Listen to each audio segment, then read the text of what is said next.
बिस्मिल्लाहिर्रहमानिर्रहीम। अस्सलाम वालेकुम डियर 9th क्लास। आज का आप लोगों का लेक्चर नंबर 12 चैप्टर नंबर 8 है और जो टॉपिक है आप लोगों का वो 8.5 है और जो टॉपिक नेम है आप लोगों के पास वो आप लोगों के पास है पिघलाव की हरारतें मख्फी। सबसे पहली चीज़ 9th क्लास आज का जो सा आपका टॉपिक है उसमें जो से शॉर्ट क्वेश्चंस बनते हैं वो हम लोग देख लेते हैं। नंबर 1 मेल्टिंग क्या ये मेल्टिंग या फ्यूजन किसे कहते हैं। नंबर 2 मेल्टिंग पॉइंट किसे कहते हैं। पिघलाव की हरारतें मख्फी क्या है ये जिसका फार्मूला बताएं। और जो फोर्थ वन बनता है वो हमारे पास है फ्रीजिंग पॉइंट से क्या मुराद है। 9th क्लास अब जो basic cheese latent heat of fusion English में हो गया और उर्दू में पिघलाव की हरारतें मख्फी। सबसे पहली चीज़ जो आप लोगों को पता होनी चाहिए कि मख्फी का मतलब क्या होता है। मख्फी का मतलब होता है कि वो चीज़ जो हमें नज़र नहीं आ रही होती, मतलब छुपी हुई। हरारत जो थी है वो यहाँ पर एनर्जी के तौर पर इस्तेमाल होगी। और जो पिघलाव है वो आप लोगों को पता है कि पिघलाव क्या चीज़ होती है कि मादा की एक हालत का दूसरी हालत में तब्दील हो जाना, मतलब ठोस का माया में तब्दील हो जाना। उसकी एग्जांपल हमारे पास बर्फ़ है। बर्फ़ जो सी है वो मादा की ठोस हालत है लेकिन वो आहिस्ता आहिस्ता माया हालत में तब्दील हो जाती है। ये चीज़ है हमारे पास। अब हम लोग अपने टॉपिक की तरफ आते हैं। पिघलाव की हरारतें मख्फी। जब किसी ठोस शय को हरारत मुहैया करके माया हालत में तब्दील किया जाता है तो इस अमल को मेल्टिंग या फ्यूजन कहा जाता है। ये चीज़ मैंने अभी आप लोगों को बताई है कि मादा की ठोस हालत को माया में तब्दील करने के अमल को मेल्टिंग या फ्यूजन कहते हैं। दूसरा हमारे पास क्वेश्चन, जिस टेम्परेचर पर कोई ठोस शय पिघलना शुरू होती है उसे मेल्टिंग पॉइंट कहते हैं। इसके बरअक्स जब माया को ठंडा किया जाता है तो ये ठोस हालत में तब्दील हो जाता है, इसको फ्रीजिंग कहते हैं। जिस टेम्परेचर पर कोई शय माया हालत से ठोस हालत में तब्दील होती है वो इसका फ्रीजिंग पॉइंट कहलाता है। मतलब ये है कि जिस टेम्परेचर पर कोई भी जो सॉलिड है वो लिक्विड में कन्वर्ट होगा तो वो मेल्टिंग पॉइंट कहलाएगा। लेकिन अगर हम लोग इस एक्शन को रिवर्स कर देते हैं, मतलब अगर हम लोग पानी को दोबारा से बर्फ़ बनाते हैं तो जिस टेम्परेचर पर बर्फ़ बनना स्टार्ट होगी उसको हम लोग फ्रीजिंग पॉइंट कहेंगे। मुख्तलिफ़ अशिया के मेल्टिंग पॉइंट मुख्तलिफ होते हैं, ताहम किसी शय का फ्रीजिंग पॉइंट वही होता है जो इसका मेल्टिंग पॉइंट होता है। इसकी सबसे बड़ी एग्जांपल हमारे पास पानी है। पानी का जो मेल्टिंग पॉइंट है वो हमारे पास ज़ीरो है और इसका फ्रीजिंग पॉइंट भी हमारे पास ज़ीरो ही होता है।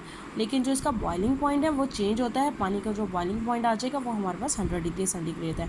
अब आगे आते हैं हम लोग पिघलाव की हरारतें मख्फी की डेफिनेशन की तरफ। किसी शय के यूनिट मास को इसके टेम्परेचर तब्दील किए बगैर इसके मेल्टिंग पॉइंट पर ठोस से माया हालत में तब्दील करने के लिए दरकार थर्मल एनर्जी को इसकी पिघलाव की हरारतें मख्फी कहा जाता है।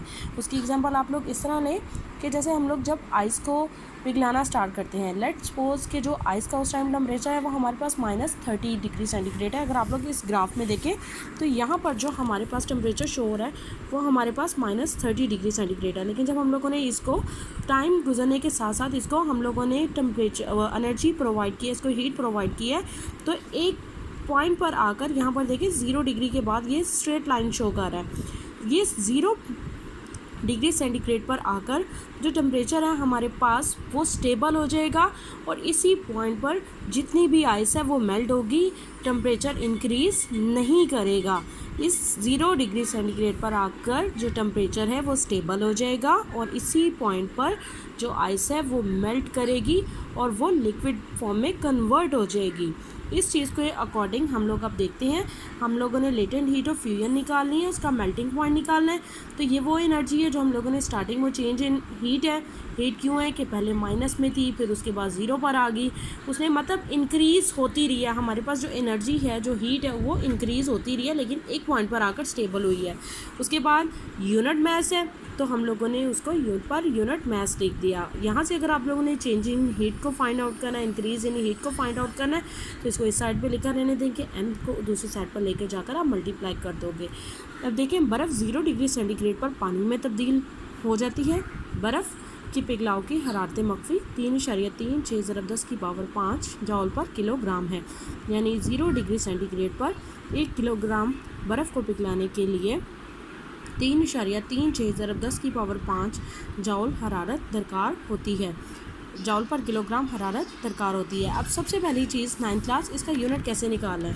यहाँ पर आप देखें लेटेंट हीट ऑफ फ्यूजन पिघलाव की हरारत मख्फी हो गया। यहाँ पर हमारे पास डेल क्यू एफ है।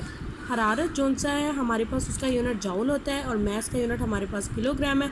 जब हम इसको ऊपर लेकर जाएंगे तो इसका जौन सी पावर है वो पहले पॉजिटिव होती है, लेकिन जब वो ऊपर आएगी तो वो नेगेटिव में हो जाएगी।